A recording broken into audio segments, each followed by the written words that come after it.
Stuart. Yeah, man. How you doing, brother? Welcome to StonedCast. Man, it's been a long time I wanted you to become my guest. I guess things were very fucking slow on my side, but here we are today, rocking, and happy to hear you, man. How you doing, brother? Great, man. Just like promoting this event, the house concert, the Night the Lions Club, and then I'm going to be playing Woman as last supper, playing the demos and stuff, and I'm really want everybody to come out, check it out, even get some other local guys on the show as well. Man, I wish I was in Cape Town right now. Only $10 to enter, brother. Like a live metal show. Like I've seen a live wrestling show, but I've never seen a live concert of a metal show. And you said there'll be drinks, there'll be smoking, man. I'm like, why aren't I in Cape Town right now, man? Anyways, brother, you've been thriving this year. Definitely. Like, what I'm proud of you about the most is you being in the last year of of schooling, but also pushing your band, also pushing your podcast, also trying to find a new name and a new meaning in professional wrestling. Tell me all about it. Starting with your podcast, man.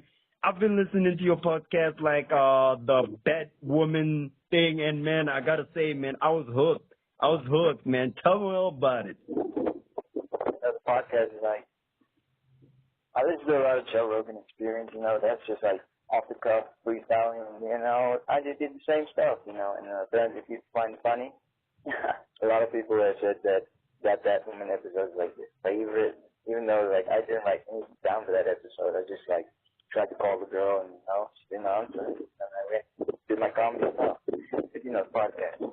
It's the realest podcast ever. That's what I call it on the podcast. But yeah, I just do whatever I want. Fuck yeah, man. That's why I created StonedCast, inspired by the Roman effect. I was affected by the Romanness. So yeah, man. So like as you're saying, man, you just speak what's on your mind. Like me, I was like, fuck it. StonedCast will be about getting high and talking crap on the radio. Like that's definitely what we've been doing on the first ever episode of Roman Effect. Remember that, man? Yeah, I remember that. Oh, of course you remember that, bro. Okay, and now Last Supper. Tell us more about Last Supper. The band members, the band location where the band practices. Other than this show you're promoting right now, I hope many people turn up, man. I take interested in Facebook. I wish I took going, but of course I ain't going. But man, if I hustle enough, man, I'm flying there. I'm telling you, bro. Yeah, man. So tell us more about Last Supper, brother. Well, right now it's just me. I'm gonna play the demos. I'm gonna release the demos, and I'm gonna get the professional musicians out. Hope they can help me out there, and they got a following, so they will help get the band more popular. But I have a plan for Last Supper, to run it like a business. Nice. And man, the way you running Last Supper, it's like it's already a full band. Do you know who you like, man? Who do you remind me the way you're running Last Supper? Who's this? Dave fucking Mustaine from Megadeth, bro. Like, whenever I look at Megadeth, the only thing I see is Dave Mustaine, man. Like, it's just like you. You're owning that image of him, of saying, Megadeth, there's Dave Mustaine holding his guitar, being pride with his guitar, like, zooming into thrash and heavy metal, brother. That's who I see when I look at you, man. Like, yeah, man. He is Megadeth, and I believe I am Last Supper, because, I'm playing the show alone. Nice. He is my biggest influence when it comes to, like, music as a whole, how he approaches it. Yeah. Metal. Because, like wanting to make metal, give it a better image, than what's being showed in the media. You saw that link earlier. They linked a Cure to Metallica, You see, and like whenever I look at all those big four thrash bands, like Megadeth actually has that unique sound. That unique sound that makes me want to listen to like thrash even more. When I hear Metallica, Anthrax, and Slayer, oh, and between those four, oh, fuck, Megadeth and what's this one? And Slayer are my favorites. Reason I say Megadeth and Slayer because their tunes, when I look at see Anthrax and Metallica, they're too deep and like they don't have that chill vibe that I get with Slayer and Megadeth, you know. So that's why you say they trying to like remove that bullshit image of like trying to like damage heavy metal and make heavy metal look like some kind of satanic look. Mustaine makes you chill. When I look at him, he's the glam rocker of thrash rock, you know, like he's got that good handsome look, just like you, man. So that's why you say his music like influenced you a lot, and that is just awesome, man. Yeah, he makes it like music, not just metal. Metal's like the social thing, you know. That's how we identify each other metalheads. But yeah, you know, man. Music, oh, it's a guitar, it's fucking drums, there's a bass. Don't really listen to the singing, but you know, you listen to that just music. That's yeah, man.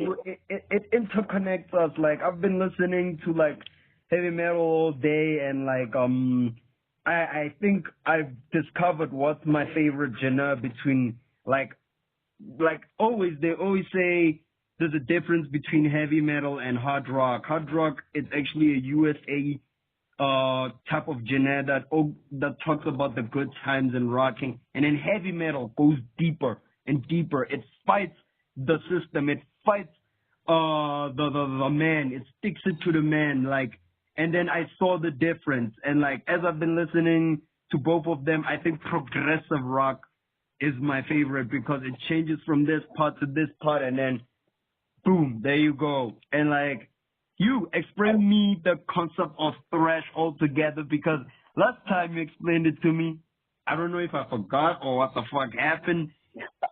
Yeah, man, but yeah, in your explaining and understanding right here in StonedCast, explain what is thrash music to me, man. What is thrash music? Yeah. Like the realest music ever, you know. Consists mostly of power chords, you know. Nice. It has that metal stuff, you know. It's just like all muted guitars, distorted guitars, actually loud guitars as well.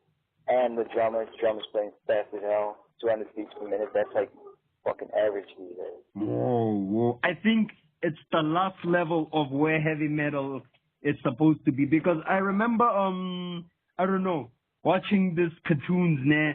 Like those cartoons like were playing like better rock, and then like they ended up like what cartoons I'm talking about? It's Cars, like Cars made us Tall Tales. They started rocking in Heartland rock, you know, like just playing their good old country music, and then the fly just came out of nowhere. They tried to hit it, and then they end up hitting the drums harder, faster, and then they started raging on the guitar, and then it ended up becoming thrash.